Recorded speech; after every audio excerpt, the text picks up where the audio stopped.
Simula nga po mga idol nang maglaro si Jimmy Butler sa Golden State, bigla na lamang nga pong nabuhayan si Draymond Green kung saan ibinalik nga nito ang kanyang pagiging mayabang sa pagdeklara niya sa Golden State na magkakampiyon ngayong taon. Ngunit matapos ang ilang linggong pagkapanalo, bigla na naman nga pong nag-iba ang hangin para sa kanilang team nang magkaroon sila ng lose streak sa unang pagkakataon. At nangyari yan simula nang magtamo ng injury si Stephen Curry. Nangyari na rin naman ngayon ang pinaka-inaayaw na mangyari ni Draymond Green matapos silang mahulog sa play-in tournament. Ayon sa pahayag nito sa podcast, ayaw nga po niyang manatili ang Golden State sa play-in picture, gayong mas gusto nga po niyang makapasok agad sa playoffs para wala silang problemahin pa.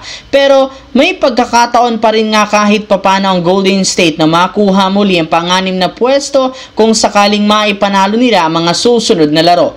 Hindi rin naman nila afford na sabayan ang Clippers dahil once na tumabla ang kanilang record, sila ang unang mahuhulog sa play-in tournament dahil sa pagkakaroon nito ng advantage sa kanilang head-to-head matchup.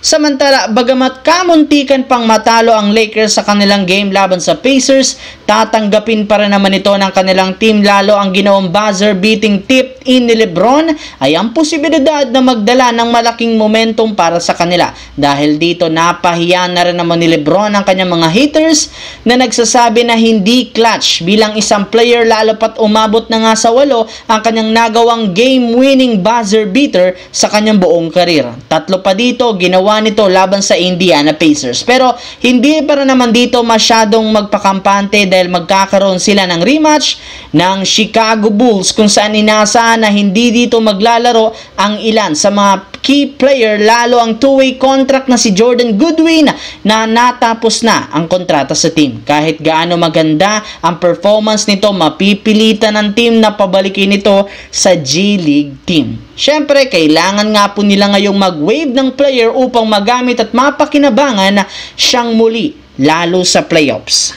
Sa kabilang banda naman, sa pagkapanalo nga po ng Dallas Mavericks ng 3 beses sa huling 10 laro, nagagawa pa rin naman ng team na makadikit sa Phoenix Suns. In fact, matapos ngang matalo ang Suns ngayong araw laban sa Boston, tabla na sila. 35 wins, 38 losses kung saan literal nag-aagawan sila ngayon sa 10th seed. Pero kahit maganda ang kalagayan ng Mavericks, marami pa ring mga analyst ang nagsabi kailangan na nga po nilang sumuko at hindi na makipagkompetensya dahil wala rin naman sila ditong panama laban sa mga malalakas na kuponan. Dapat nga daw mag-focus na lamang Mavericks, lalo si Davis, sa pagre-recover. Pero hindi rin naman ito pinakinggan ni Davis dahil harap-harapan nga nitong pinangako sa mga fans na makakapasok sila sa playoffs. Maayos na rin naman ang katawan nito at nag-iingat na rin naman siya. Hindi kagaya noon, kalkulado na nga nito ang kanyang galaw, kaya sisikapin nga talaga nitong buhatin ng Dallas para makapasok lamang sa play-in tournament.